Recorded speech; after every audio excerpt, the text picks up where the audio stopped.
Сәлеметсіздер ме? Құрметті әріптестер, сіздердің назарларыңызға орта білім беру мен қосымша білім берудегі робототехника негіздері атты біліктілік арттыру курсын назарларыңызға ұсынамыз. Курстың мақсаты педагогтердің робототехника бойынша пәндік және әдістемелік құзыреттерін дамыту. Оқу робототехника платформаларымен қауіпсіз әрі тиімді жұмыс істей отырып, жобалық іс-әрекетті іске асыру және оқу жетістіктерін бағалау дағдыларын қалыптастыру.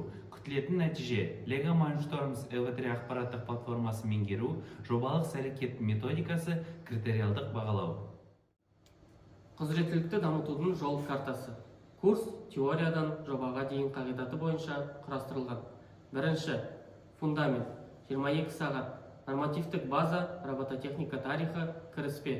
Екінші, құралдар, 16 сағат, аппараттық құралдар, контроллер, бағдарламалау ортасы.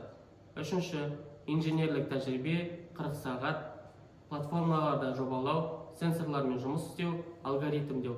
Төртінші, 2 сағат, қорытынды тестілеу, алынған дағдыларды көрсету. Модульдік блок 1.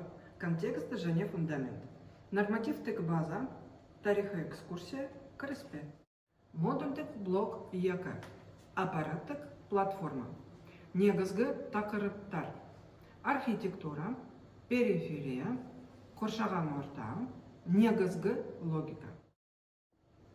Модульдік блок 3. Жобалау және механика, жетектік платформа жобасы. Жобаның мақсаты қозғалыс кинематикасын үйренуге арналған негізгі мобильді платформаны құрастыру.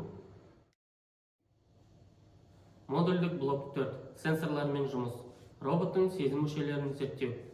Lego Mindstorms EV3-тің жанасу датчигі, түс датчигі, ультрадыбыстық датчик, гироскопиялық датчикпен танысу. Алгоритмдеу.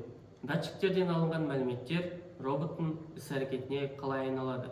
Зерттелетін алгоритмдер. Сызықтық алгоритмдер, тармақталу, циклдер, айнымалылар. Робототехниканы оқыту әдістемесі оқу процесін ұйымдастыру. Ол бізде жоспарлау, уақытты басқару, саралау, ресурстар. Оқыту нәтижелері. Курс тыңдаушыларының құзыреттілік профилі. Робототехниканың терминологиялық аппаратын меңгеру, Lego EV3 негізінде күрделі алгоритмдерді бағдарламалау мүмкіндігі, сенсорлардың 4 түрімен жұмыс істеу дағдысы, авторлық оқу жоспарлары мен ресурстық карталарды әзірлеу мүмкіндігі, оқушыларды жарыстарға және жобалық қорғауға дайындау. Робототехника бұл жай ғана құрылыс емес, бұл инженерлік ойлауды, функционалдық сауаттылықты және 21 ғасырдың дағдыларын дамыту. Кәсіби шеберлікті арттыру үшін курсқа шақырамыз.